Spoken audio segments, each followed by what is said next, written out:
suddenly जोङो बिदि हाबा जानायनि डिसिसन लाबाय आरोना दिनै उपाय गैला मा जाखो आयु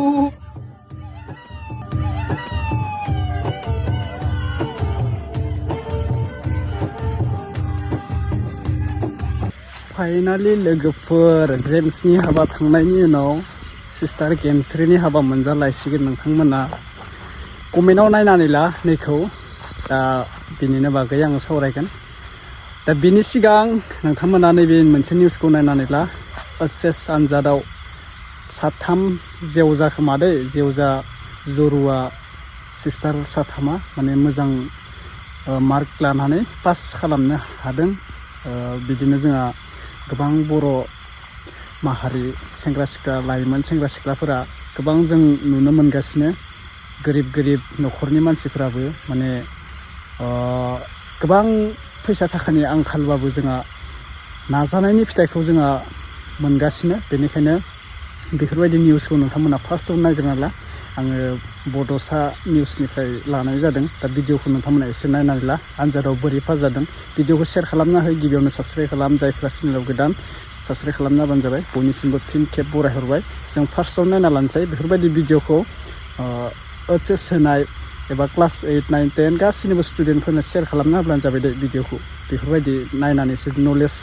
सोलोंना लानाय बायदि दा जों फार्स्टआव नायग्रोनोसै बिथां साथामा बोरै फरायनानै बेफोरबायदि आनजादाव पास खालामनो हाखो ओइचएसखौ मेट्रिकखौ ओमफ्राय ओइचएस हाई सेकेन्डारिखौ नोंथांमोना नायग्रोना लाबानो जाबाय दे मेट्रिकखौ सेकेन्ड डिभिजनाव पास खालामदोंमोन पुरनदंला हाई स्कुलनिफ्राय पास खालामदों ओमफ्राय सेकेन्ड इयार फाइनालखौ फार्स्ट डिभिजन उथ्रिनानै माबा 63% लादों लादों ओमफ्राय जोंनि रिजाल्टखौ आदा नायदों कान्टानिखौ नायदों ओमफ्राय गोसोखौ माबायदि मोनदों रिजाल्टआ फार्स्ट डिभिजन फैयोब्ला गोजोननाय नांदों ओमफ्राय मा दा इयुन सिमां मा दं आं पुलिस जानो लुबैयो पुलिसल' जाबा जोंना अफिसार नाजाब्ला नाजायोब्ला हायैनि जेबो खोथा गैया दायो मेजरखौ लानाय सानदों नामा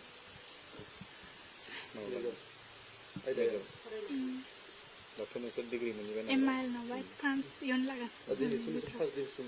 पास खालामनो हाबाय नोंसोर गिबियाव सोरखौ साबायखर बावगोन दा जोङो सार मेडाम जोंनि सार मेडाम फोरोंगिरिखौ नोंसोरखौ बेबायदि बांसिनसो थुलुंगा होयो न'खराव जोंखौ आइबो होयो आदाबो होयो आबैयाबो होयो बिसोरबो साथाम बिसोरबो साथाम नांलायनाय जायगोन ना जाया साथामनि गेजेराव लोमजाबा नोंसोर माबायदि साथामबो लोमजायो नामा उन्दैयाव लोमजायोमोन ओमफ्राय दायो लोमजाया गाबनो ओंखारबा बयबो साथामबो गाबनो ओंखारोमोन नामा बिदि जायोमोन नामा जाला दा जाला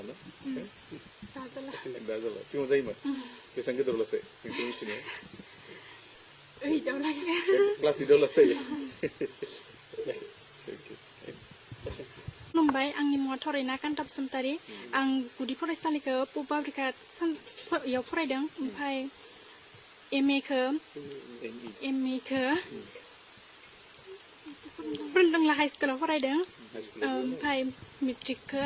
मानानै पास जानानै भेरगाव हाई सेकेन्डारियाव फरायदों मेट्रिकखौ सेकेन्ड डिभिजनाव 59% औ साथामबो सेकेन्डआव साथामबो माबायाव दा 67 औ आं मास्टार जानो लुबैयो औ सोलोंथाइ लानायाव नोंसोरो जेंनाफोर जादोंमोन नामा प्रब्लेमफोर मोन्दोंमोन नामा जोंनियाव फरायनायाव जेबो प्रब्लेम होआखै ओमफ्राय थाखा फैसानि आंखाल जायो थेवबो फरायनायनियाव होयो आरो आइया ओहो गैया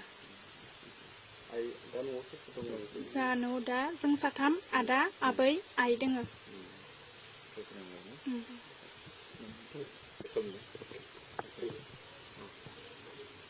गिबि गिबि नोंनि नामखौ बुंग्रोदों बेनिफ्राय बबे फरायसालियाव गुदि फरायसालिखौ बहा फरायदों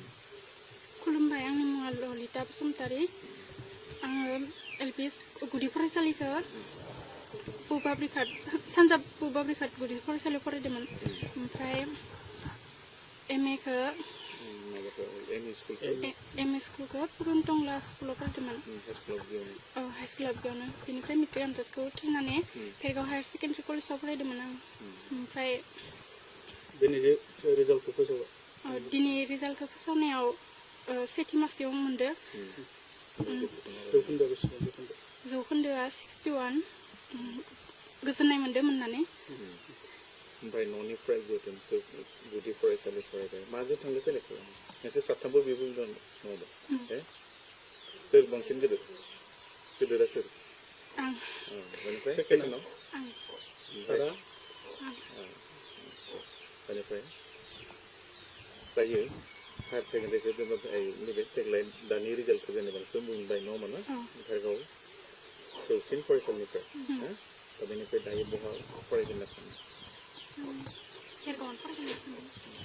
नोंनियालाय आंबो भेरगावनो फरायगोन साथामबो ओमफ्राय आयदाफ्रा मा मामोन नोंसोरनिया हमना ला दायो ML इंलिसआथ' थाखाबाय बेनि बागै साबजेक्टआ मा दङ पलिटिकेल इडुकेसन जिअग्राफि ओमफ्राय एडभान्स ML साथामबो बे जिअग्राफि गोजा एडभान्सआबो दा बहा माने मेजर लानो सानदों नामा मेजर लागोन लाबाथाय एडभान्स ML लागोन एडभान्स बड' लागोन आरो ना गोरा मोनदों जिअग्राफिखौ गोरा मोनदों ना माबायदि फरायनाय बुस्थुखौ फरायामोन दसथाल' फरायोमोन ना साइकेलाव गंसेयाव थाङो ना गंथाम आलादा दा बेफोरथ' माब्लाबा गाज्रि जायो फाहामबोलाय थाखा फैसानि आंखाल जायो नङा होमबा ना सोर होयो बेखौलाय माने आबैया रड सानानै होयोमोन ओमफ्राय बेखिनिसै भिडिअ'आ दा गेमस्रिनिथ' जेबो नङा लोगोफोर कमेन्टखौ जों नुनो मोन्दों दा सोरबा कमेन्ट हरदों फानि सिस्टेमै हरदों आरो ना माने कमेडि सिस्टेम हरदों जेम्सआ हाबा जाखांनाय लोगो लोगो नोंनि गोसोआ स्रां जाबाय नामा हाबा जायै सिगाङाव हाबा जाना लानायमोनबा नांलाय खमलाय एक्सा होसोलांगौमोन नोंखौ हाबायाव बेफोरबायदि गोबां कमेन्ट खालामदों मानसिफोराबो दा गेमस्रि दैमारिया जिबायदि कमेन्ट खालामदों माने आं नुदोंसो दा बेखौ फेसबुक कमेन्टखौ नुदों बे रियेल ना फेक आं मिथिया बे रियेलानो जानांगौ माने गेमस्रि दैमारियाबो एसे फानि सिस्टेम कमेन्ट खालामदों आरो ना मानसिफोरखौ मा होननानै दा बेनोसै नायनोसै गेमस्रि दैमारिया माला हाबा जायो थब मोनजागोन बायदि मोनदों आं ना गेमस्रि दैमारिनि हाबाखौ सिस्टारनिखौ मानो होनबा एसे बुरैहांबाय बिथाङाबो एसे इयार्सआनो बारलांबाय जोंनो बोरायसिगोन आरो गेमस्रि दैमारिया मानो बुरैया जानो ना जोंनो बोरायलांबाय माथो दा बेखिनिसै लोगोफोर भिडिअ'आ जास्ट आपडेट होबाय नोंथांमोननि सेराव दा जायफोरा मेट्रिक आनजाद होगोन HS आनजाद होगोन फैगोन बोसोराव बेस्ट अफ लाक नोंथांमोना मोजां होबानो जाबाय मोजाङै दानि जुगाव लेखा फरायाबा जेबो खामानि गैला दै आखायाव लेखा फरा नांथारगौ दानि जुगावल' नङा सिगांनिफ्रायनो नांखागौ सिगांनिफोरा रोङासै दा बोरै जाम्बा जाम्बि जानानै हाजिरा मावना जानांदो मानांदो एसे साख्रि लानाय माथा मारि बिजनेस गेदेरमेन जा लेखा फरा खालामनानै दे बेखिनिसै भिडिअ'आ लोगोफोर कमेन्ट खालामनानै बुंहरदो बाय बाय